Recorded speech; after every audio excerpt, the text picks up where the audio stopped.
Jemaah-jemaah yang berbahagia, pada kesempatan kali ini kami akan menukilkan beberapa ayat, mudah-mudahan menjadikan satu pelajaran bagi kita ini semua dalam mengarungi kehidupan ini. Surat Toha, surat 20, ayatnya 32. A'udzubillahi minasyaitonir rajim. Wa'mur ahlaka bis-sholati wastaghfir 'alaiha. La nas'aluka rizqan nahnu narzuquka wal 'aqibatu lit taqwa. Dan perintahkanlah keluargamu melaksanakan sholat dan sabar dalam mengerjakannya. Kami tidak meminta rezeki kepadamu, kamilah yang memberi rezeki kepadamu. Dan akibat yang baik di akhirat adalah bagi orang yang bertakwa. Jemaah-jemaah yang berbahagia, berkali-kali kita mendengar ayat ini dan mudah-mudahan diingatkan kembali tentang kewajiban kita sebagai makhluk Tuhan, utamanya kita sebagai kepala keluarga, utamanya kita di rumah sebagai penanggung jawab dalam hal mengelola, mengendalikan kehidupan keluarga. Nah, ini suatu perintah sangat jelas. Namanya perintah kalau tidak dilaksanakan kita mendapat dosa. Wa'mur ahlaka bis-sholah. Perintahkanlah keluargamu melaksanakan sholat.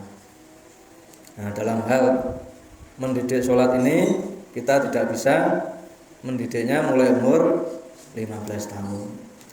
Kita tidak bisa mendidiknya umur 20 tahun. Apalagi wis ndek anak, wis dadi nganten, itu ya termasuk terlambat. Nah, kita sebagai orang tua, sebagai orang yang mengendalikan kehidupan keluarga, nah kita punya kewajiban mendidik anak kita. Mulai kapan? Mulai bisa kita mengenalkan anak-anak kita, keluarga kita dalam hal melaksanakan sholat. Nah, mungkin pada awal-awal anak kita ndelok neng masjid banyak temannya yang sebaya, nah, mungkin mengganggu atau main sendiri segala macam. Kita sebagai orang tua bisa memaklumi. Karena dalam hal pengenalan ini tidak mungkin langsung baik, kecuali memang dari awal itu sudah dididik. Karena saya pernah mengerti, tidak cuma sekali, berkali-kali di masjid lain, anak-anak orang Arab itu kecil-kecil terus pada diam. Biasanya di dekat orang tuanya malah tidur, tapi tidak mengganggu. Tidak apa-apa, tidak masalah. Walaupun di masjid misalkan mengganggu pun juga tidak masalah. Kenapa demikian? Ini adalah satu pelajaran, suatu pembelajaran bagi kita sebagai orang tua. Nah, nanti dengan bertambahnya umur, bertambahnya usia, nah nanti kan mengerti sendiri, bisa noto dewi. Nah, seperti pada kalimat berikutnya ini, wastabir 'alaiha. Dan bersabarlah dalam hal mendidik anak itu untuk melaksanakan sholat. Nah, namanya bersabar kan tidak mungkin orangnya halangan, tidak ada gangguan, itu kan tidak mungkin. Kadang kon sholat malahan tidak turu, kon sholat tidak jingkrung, diparani baik melayu sik.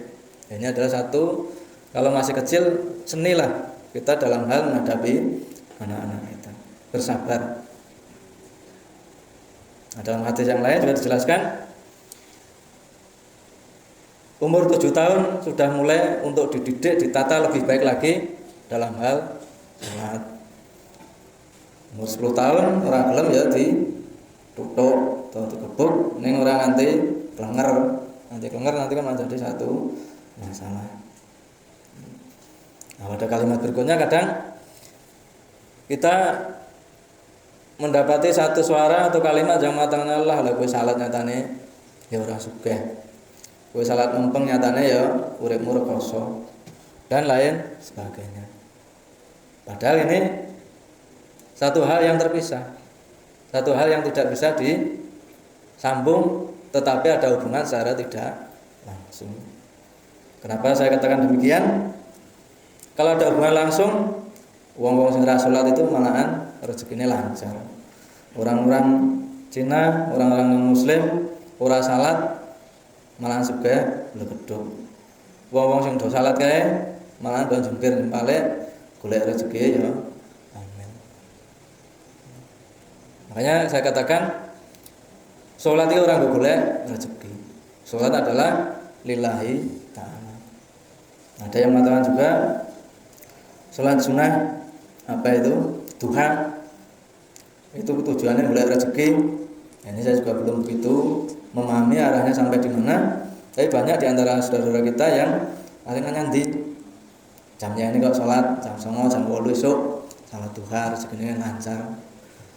Padahal kita dalam hal inna sholati wa nusuki wa mahyaya wa mamati lillah.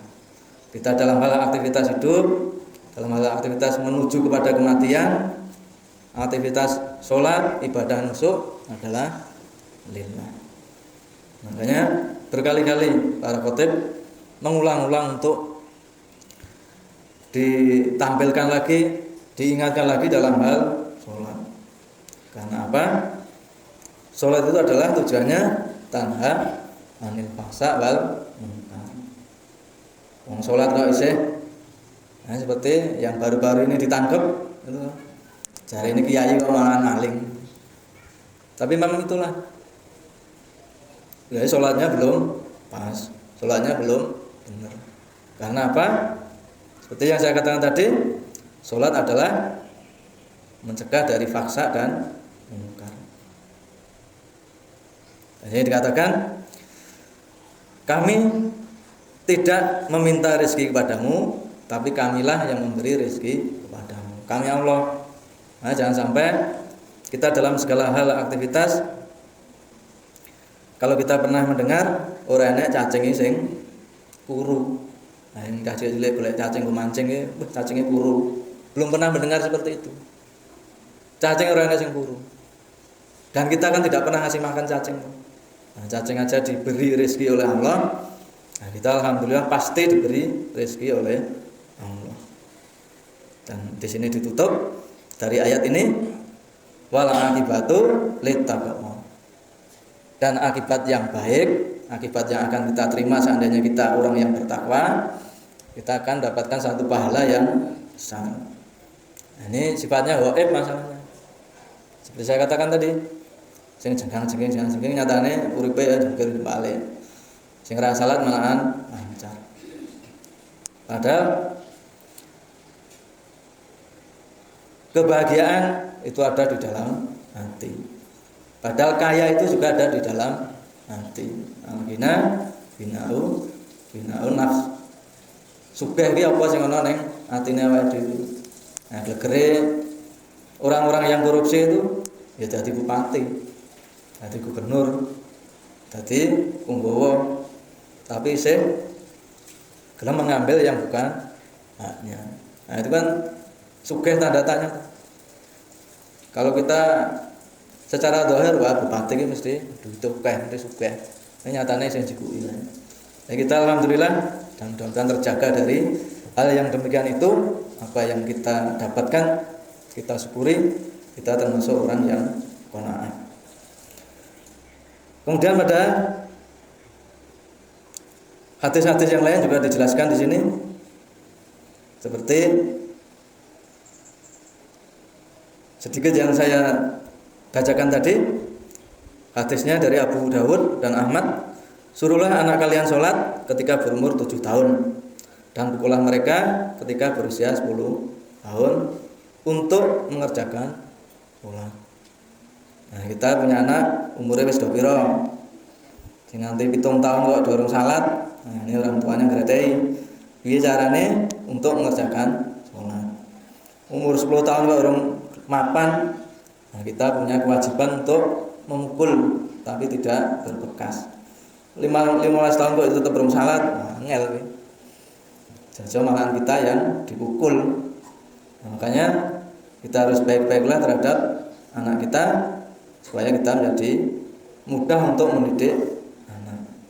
Kemudian satu ayat lagi, artinya saja, surat Tahrim, surat 66 ayatnya 6. Wahai orang yang beriman, peliharalah dirimu dan keluargamu dari api neraka yang bahan bakarnya adalah manusia dan batu. Penjaganya malaikat-malaikat yang kasar, keras, yang tidak durhaka kepada Allah terhadap apa yang Dia perintahkan kepada mereka dan selalu mengerjakan apa yang diperintahkan. Ya ayyuhalladzina amanu qu anfusakum wa ahlikum nar. Kalau sudah ya ayyuhalladzina amanu, itu pasti kalimat berikutnya adalah mungkin suatu perintah, mungkin juga suatu larangan. Nah, di sini ada satu perintah untuk memelihara diri kita sendiri sebagai orang yang beragama Islam dan mudah-mudahan jadi orang beriman, dan keluarga kita yang menjadi tanggungan kita untuk menjaganya dari api neraka. Api neraka itu ada yang orang tahu ngerasakan. Yang selamat udut kan pernah merasakan, nah, panasnya melebihi dari selamat udut itu 70 kali, 700 kali. Nah, penafsirannya jadi berlipat-lipat lah. Karena udut itu langsung celenges, larane ra kira ditutup tawon ya seperti itu. Tapi api neraka lebih panas lagi. Nah, batu yang nanti dipakai untuk bahan bakar, apalagi yang pernah melihat pengecoran logam, besi sing atose kaya ngono nganti iso meleleh, dikucurke kaya air. Nah, itu pun kan juga batu juga bisa meleleh seperti itu. Batu aja bisa meleleh, apalagi kita daging, tulang, nah, pasti langsung meleleh. Tapi kita tidak mati, tidak meninggal. Layahnya walayamut. Neng neraka ki awake dhewe ya ora urip, ya ora mati. Gambarannya begitu sedihnya, begitu beratnya siksaan yang ada di sana. Nah, jadi permasalahan kan sing wis do mati iki ora ana sing bali neh ngandani. Mula kok sing ora percaya. Kalau ada yang meninggal itu balik rene wah iya memang. Tapi cerita-cerita seperti itu ada di dalam Al-Qur'an. Wah, aku dhisik kok ya ora melu kancaku ya sing do mlebu nang neraka itu. Ah yang mlebu swarga niliki nang neraka. Wah, lah kae ternyata kancaku kan dhisik. Nah, seperti itu. Ada ceritanya yang seperti itu ada di dalam Al-Qur'an. Nah, kita harus mengimani, harus meyakini. Jadi Al-Qur'an kan kitab suci bagi orang Islam. Nang kono wis diterangke keadaan neraka seperti itu, keadaan surga seperti itu. Orang yang masuk surga bisa nilai koncone, nilai kaya ngono ya seperti itu. Kadang kita ora percaya. Nah, masalahnya apa? Kadang kita maca Quran ki mung bahasa Arabe. Yang ngerti langsung artinya ya monggo. Kadang kita kan tidak ngerti artinya, ternyata iya ya. Ada di dalam Al-Qur'an. Seperti itu. Saya kira dua ayat ini mudah-mudahan jadi perhatian, jadi pengertian kepada kita ini semua, sehingga kita jadi lebih baik lagi dalam hal mengarungi kehidupan ini. Sing umure 50 munggah, apalagi 60 ke atas, nah, lebih banyak untuk mendekatkan diri kepada Allah. Kita dikasih tambahan umur 60 lebih itu sudah termasuk suatu kebaikan bagi diri kita yang diberikan Allah kepada kita ini semua. Barakallahu li wa lakum, astaghfiruka wa atubu ilaik, wa qul rabbikfir warham wa anta khairur rahimin.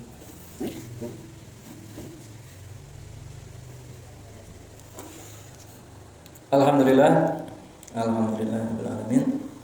Asyhadu an la ilaha illallah, asyhadu anna Muhammadan abduhu wa rasuluh. Hadirin jamaah yang berbahagia, pada khutbah yang kedua mengingatkan diri kami sendiri dan para jamaah. Yang pertama, sholat utamanya wajib, sholat wajib. Bagaimana kita untuk mendidik diri kita, keluarga kita, selalu nyengkuyung, selalu bagaimana anak-anak kita mau untuk sholat.